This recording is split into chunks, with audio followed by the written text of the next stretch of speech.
You're watching my channel. All praise be to the Most High God. The Most High God comes first.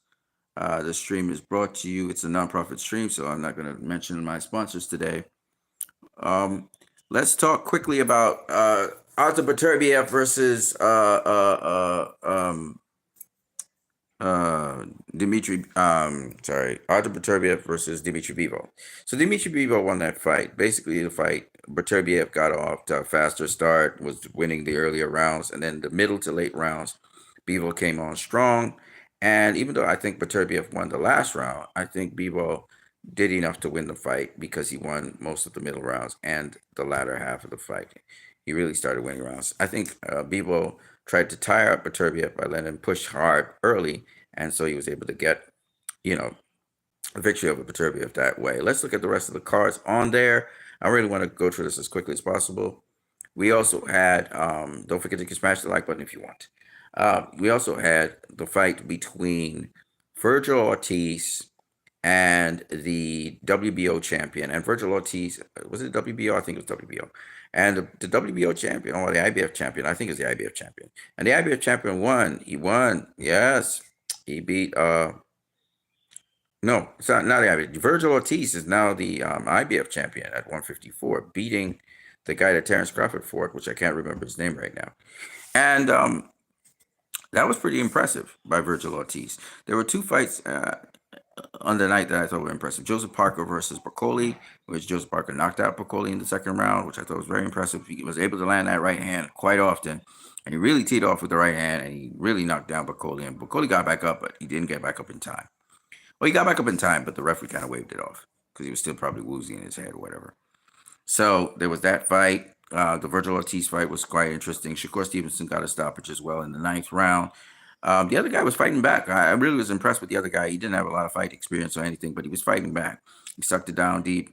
But those body shots did the guy in. They fought mostly in the phone booth, so it was very action packed, which was quite good and very entertaining fight. So those were the fights. Okay, let's talk a little bit about what would happen to these fighters. So Bivol versus Beterbiev, we're thinking of a third one. Yeah, everybody thinks a third one. I think so.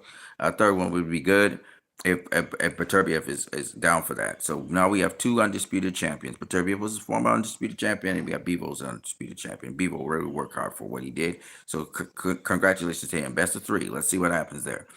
With respect to Shakur Stevenson, did what he was supposed to do. Looked pretty good doing it. I say time to unify, man. Unify with one of the champions.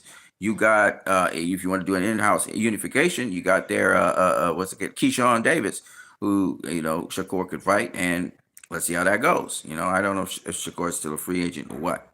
There's Tank, who's not fighting anybody of note. Maybe one of those guys can fight Tank. I don't think Tank's gonna fight anybody else right now. That's important. So Shakur has those options. He has the other champions he could fight. And that's good for him. With Virgil Ortiz, it could be a fight with Terrence Crawford, even though Terrence Crawford right now has Canelo Alvarez he has to deal with, which is an epic fight and could really make history with that. But you also have other champions there, Fundora and all these other guys. So maybe Virgil Ortiz will face one of them, or he will just defend. I don't know. There's also, of course, the 147-pound champ, IBF champion. What's his name? You guys know what I'm talking about. Jerome Ennis. Maybe Jerome Ennis could jump up to 134 and fight Virgil Ortiz. Who knows? But Virgil Ortiz, his future might look good. Now, when you look at some other guys, we got so more than likely Bivol will face Beterbiev. Shakur has some options ahead of him. We'll see what happens with that. To score the big one would be to fight, Tank. Tank said that down the road he would fight Shakur. So if this is his last year, maybe he needs to get that fight under his belt. Then you got Virgil. Like I said, Virgil, any 154-pound champion would be good, or maybe Jerome Ennis moving up in weight to face him. Bacoli got beaten by Joseph Parker, so now we can get that Joseph Parker Daniel Dubois fight, because Daniel Dubois is the IBF champion. So hopefully Daniel Dubois can overcome his injury and then can have the Joseph Parker fight. Joseph Parker looked really good in that fight, by the way. So those are basically the fights that happened. I don't really have much more to say. If you guys have anything else you want to ask me, or you want to, put anything, you can smash the like button if you want. But that's about it for me. I mean, I don't really have a lot to say on boxing these days, even though boxing kind of is getting exciting. It's starting to warm up a little bit. We want to see, Tyson Fury, he got beat again by Alexander Usyk. So what's next for Usyk? Oh, that'll be an interesting question as well. But with respect to anything else I got to say, I don't really have much more to say. So that's what I got for you guys. I will catch you guys later. I am what you need. God bless you all. Have a good one.